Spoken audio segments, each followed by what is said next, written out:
और दिल्ली सरकार का निजी स्कूल पर बड़ा एक्शन। रोहिणी में प्राइवेट ग्लोबल स्कूल को कारण बताओ नोटिस, बिना अनुमति 15% फीस बढ़ाने का आरोप, सुरक्षा मानकों की अनदेखी करने का आरोप, बिना फायर सेफ्टी सर्टिफिकेट चल रहा था स्कूल, फीस, फायर सेफ्टी और फंड में गड़बड़ी के आरोप। दिल्ली से बड़ी खबर, रोहिणी स्थित प्राइवेट ग्लोबल स्कूल पर दिल्ली सरकार ने बड़ी कार्रवाई की है। शिक्षा निदेशालय ने स्कूल को कारण बताओ नोटिस जारी करते हुए पूछा है कि उसका प्रबंधन प्रशासक के अधीन क्यों न लिया जाए। सरकार का दावा है कि औचक निरीक्षण के दौरान स्कूल में कई गंभीर अनियमितताएं पाई गई हैं। इनमें बिना वैध फायर सेफ्टी सर्टिफिकेट के स्कूल चलाना, बेसमेंट में अवैध रूप से कक्षाएं संचालित करना, वित्तीय गड़बड़ियों के आरोप और बिना परमिशन 15% फीस बढ़ाना शामिल है। अब स्कूल प्रबंधन से जवाब मांगा गया है। अगर जवाब संतोषजनक नहीं पाया गया तो दिल्ली सरकार कानून के तहत आगे की सख्त कार्रवाई कर सकती है। जिस स्कूल पे दिल्ली सरकार ने कारण बताओ नोटिस चिपकाया है, उसी स्कूल के बाहर इस वक्त मैं मौजूद हूं और आपको बता दें अभी भी स्कूल संचालित किए जा रहे हैं, लेकिन कई सवाल हैं जो स्कूल के प्रबंधक को दिल्ली सरकार और शिक्षा निदेशालय को देना है कि आखिर इस स्कूल में बच्चों की सुरक्षा में इतनी बड़ी लापरवाही कैसे की गई। कैसे आपके स्कूल में ना तो कोई फायर एक्सटेंशन है, ना तो फर्स्ट एड किट जो वो भी है तो वो एक्सपायर है।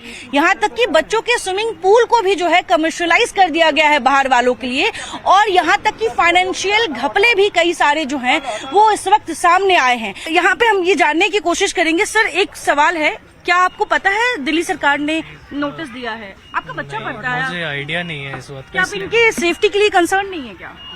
ठीक है, बट पता नहीं, मुझे इस बारे में कोई आइडिया नहीं है अभी। आप लोगों ने स्कूल से कुछ भी नहीं पूछा है अभी तक? नहीं, हमें कुछ नहीं बताया गया अभी तक कुछ नहीं प्लीज बताया। मेरे को don't take me on camera please.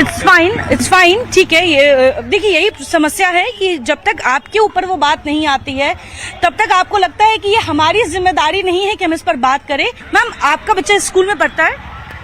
कौन से क्लास में? फर्स्ट क्लास में। आपको इसके बारे में पता है कि Delhi government and education department ने नोटिस दिया है स्कूल को? नहीं, मुझे अवेयरनेस नहीं है। स्कूल में फायर सेफ्टी नहीं है। बेसिकली फायर इंसिडेंट होने के बाद जो है ऑडिट करवाया गया सभी स्कूलों का। स्कूल में फायर सेफ्टी नहीं है, फर्स्ट एड किट एक्सपायर है, जो स्विमिंग पूल है उसको कमर्शियलाइज किया गया है बाहर वालों के लिए, और भी बहुत ऐसी चीजें हैं जो सरप्राइज इन्वेस्टिगेशन में पाया गया है। अब गवर्नमेंट ने जो है कारण बताओ नोटिस दिया है, आप कैसे देखती है? क्या ये तो सब ठीक होना ही चाहिए। बच्चों की सेफ्टी सबसे पहले है, क्योंकि हम तो उन पे भरोसा करके छोड़ते हैं बच्चों को। यहाँ इतनी बड़ी इमारत है, इतना बड़ा स्कूल है, लेकिन ऐसी छोटी लापरवाही जो है बच्चों के लिए की जा रही है। नहीं, ये तो होना ही चाहिए, ठीक होना ही चाहिए, तो बहुत जरूरी है ये तो। सर, स्कूल पे Delhi government and education department ने नोटिस जारी किया है। फायर एक्सटेंशन नहीं है। अच्छा, फायर एनओसी नहीं है? नहीं है, फायर एनओसी नहीं है। स्विमिंग पूल को कमर्शियलाइज बाहर वालों के लिए किया गया है। फर्स्ट एड किट एक्सपायर पाए गए हैं। बेसमेंट में क्लासेस चल रहे हैं। ये सारी चीजें सरप्राइज इन्वेस्टिगेशन में पाया गया, इंस्पेक्शन में पाया गया। ओके। अच्छा, क्या स्कूल मैनेजमेंट ने अभी तक इसके बारे में कोई बात की है? नहीं मैम, कोई इन्फॉर्मेशन कोई नहीं। इन्फॉर्मेशन नहीं। देखिए, सोचिए, इतने मासूम बच्चे जो घर जाके ये भी नहीं बता सकते कि इनकी क्लासेस बेसमेंट में चल रहे हैं या फर्स्ट फ्लोर पे। इनकी फर्स्ट फ्लोर पे मैम। इनकी फर्स्ट फ्लोर पे। हम यही समझने की कोशिश कर रहे हैं कि क्या पेरेंट्स अवेयर हैं कि जो डायरेक्टरेट ऑफ एजुकेशन की जो भी गाइडलाइन है उनको जो है ना फॉलो तो करते ही हैं। हाँ। अगर ऐसी कोई बात है हाँ। तो फिर बात करते हैं मैम, ऐसी कोई बात बिल्कुल, ये क्योंकि आपके बच्चों की भविष्य। आपका भी बच्चा स्कूल में हाँ, यही पढ़ता है बेटा। क्या नाम है आपका? मेरा घर दावा राणा। कौन से क्लास में है? फर्स्ट में है जी। ये बताइए, आपके इस बच्चे के स्कूल में दिल्ली सरकार ने कार्रवाई की है, कारण बताओ नोटिस जारी किया है। अब बच्चों की सेफ्टी के लिए यहाँ पे बहुत लापरवाही की जा रही है।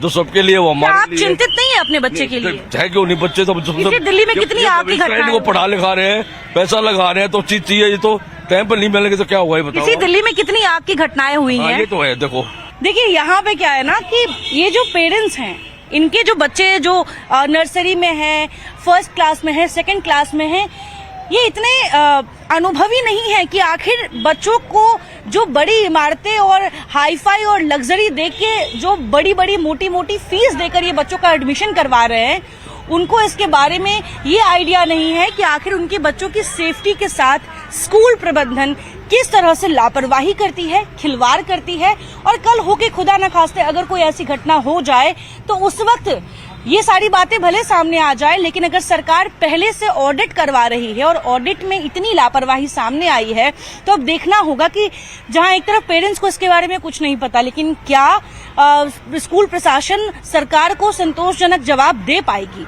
देखने वाली बात होगी। हम आप तक जरूर लाएंगे। फिलहाल तब तक लिए बने रहे न्यूज 18 दिल्ली एनसीआर के साथ। कैमरा पर्सन प्रकाश के साथ मैं आयुषी मिश्रा, रोहिणी, दिल्ली। और एक और बड़ी खबर दिल्ली से है। दिल्ली में एलजी तरणजीत सिंह संधू की अध्यक्षता में बड़ी बैठक हुई। बैठक में दिल्ली की सांस्कृतिक विरासत कला को नई पहचान दिलाने के लिए चर्चा की गई। दिल्ली की विरासत को देश और दुनिया के सामने बेहतर ढंग से पेश करने के उपायों पर मंथन हुआ। नागरिकों, कलाकारों और युवाओं को सांस्कृतिक विरासत के संरक्षण और प्रचार से जोड़ने के लिए समावेशी मंच तैयार करने पर जोर दिया गया। साथ ही संबंधित विभागों को इन सुझावों को जमीन पर उतारने के लिए ठोस योजना तैयार करने के निर्देश दिए गए।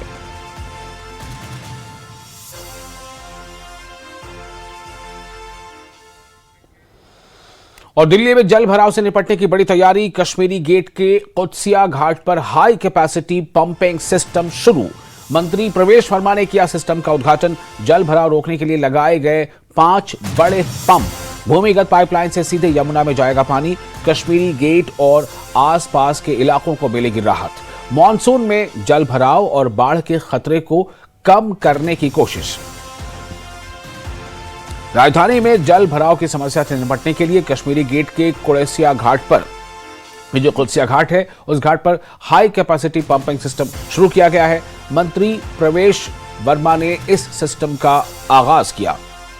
यहां लगाए गए 5 बड़े पंप जल भराव वाले इलाकों का पानी भूमिगत पाइपलाइन के जरिए सीधे यमुना में पहुंचाएंगे। सरकार का दावा है कि इससे मानसून के दौरान कश्मीरी गेट और आसपास के क्षेत्रों में जल भराव की समस्या कम होगी। दिल्ली सरकार का कहना है कि मानसून के दौरान जल भराव की चुनौती से निपटने के लिए राजधानी के संवेदनशील इलाकों में ऐसी व्यवस्थाएं की जा रही हैं। वक्त हमारी मौजूदगी कुत्सिया घाट पर है, जहां पर हाल ही में खासकर प्रवेश वर्मा यहां पर पहुंचे थे। उन्होंने उद्घाटन किया अस्थायी रूप से पंप का, जिससे कश्मीरी गेट की खासकर इलाकों में जल भराव की स्थिति ना हो। वही तस्वीर को हमारे सहयोगी जगदीश गौतम आपको दिखा रहे हैं। इस वक्त हम कश्मीरी गेट के कुत्सिया घाट पर हैं और ये तस्वीर देखिए, यहाँ कश्मीरी गेट के अलग अलग जगहों से जो पानी, यानी कि अगर बरसात होती है, हालांकि अभी तो पानी नहीं है इसमें, लेकिन जब बरसात होती है तो पानी अलग अलग जगहों से खींचकर यहाँ पर पानी इकट्ठा होती है।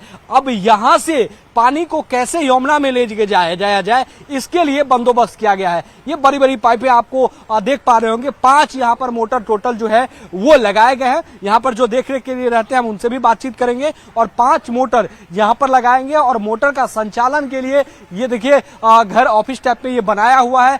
और ये वो मशीन है, तस्वीर में आपको दिखा रहा हूं कि ये वो मशीन है कि जब बरसात दिल्ली में अधिक होगी, कश्मीरी गेट के इलाकों में जल भराव होगा, तो उसे कैसे खींचा जाएगा। ये देखिए ये जो है वो मशीन का मतलब पैनल है संभवतः, यहाँ से जो है वो कंट्रोल किया जाता है कि ये फाटक बनाया गया है। और ये फाटक का उपयोग कहाँ होता है वो दरअसल मैं आपको बता रहा हूँ। अभी ये फाटक खुला हुआ है पूरी तरीके से, चूंकि इसलिए खुला हुआ है कि यमुना में जल स्तर कम है और पानी को आसानी से, जो भी पानी कश्मीरी गेट के इलाके का है, उस पानी को आराम से यमुना में जा रहा है, इसलिए ये फाटक खुला हुआ है।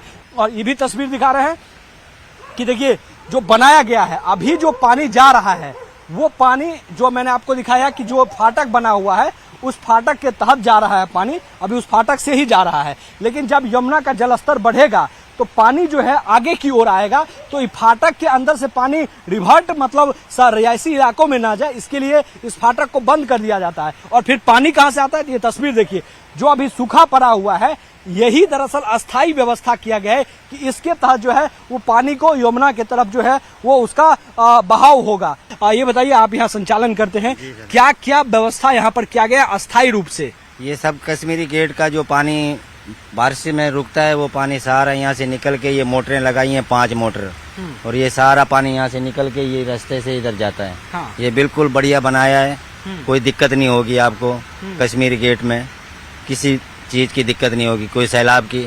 जो पानी आता है यहाँ से जमुना का बढ़ जाता है, जब गेट बंद करके वो पानी कश्मीरी गेट का सब यहाँ से निकल के इस तरफ जमुना में फेंक देते हैं। इस जगह पर जो है वो प्रवेश वर्मा पहुंचे थे और खुद कुदसिया घाट पर आकर जो है वो उन्होंने इसका उद्घाटन किया है, उसका बाकायदा उद्घाटन किया है और यहाँ पर अब प्रॉपर रूप से जो है वो अस्थायी व्यवस्था हो गया है, ताकि अब कश्मीरी गेट के इलाकों में अगर जलभराव की स्थिति होगी तो घंटों में जो है वो जलभराव से आपको निजात मिल सकता है। दिल्ली में जलभराव की स्थिति से निजात दिलाने के लिए रेखा सरकार हर वो कदम उठा रही है जिससे दिल्ली वासियों को जलभराव की स्थिति से प्रॉपर हर समय के लिए निजात दिला सके। वीडियो जर्नलिस्ट जगदीश गौतम के साथ अमित चौधरी, न्यूज 18, दिल्ली NCR।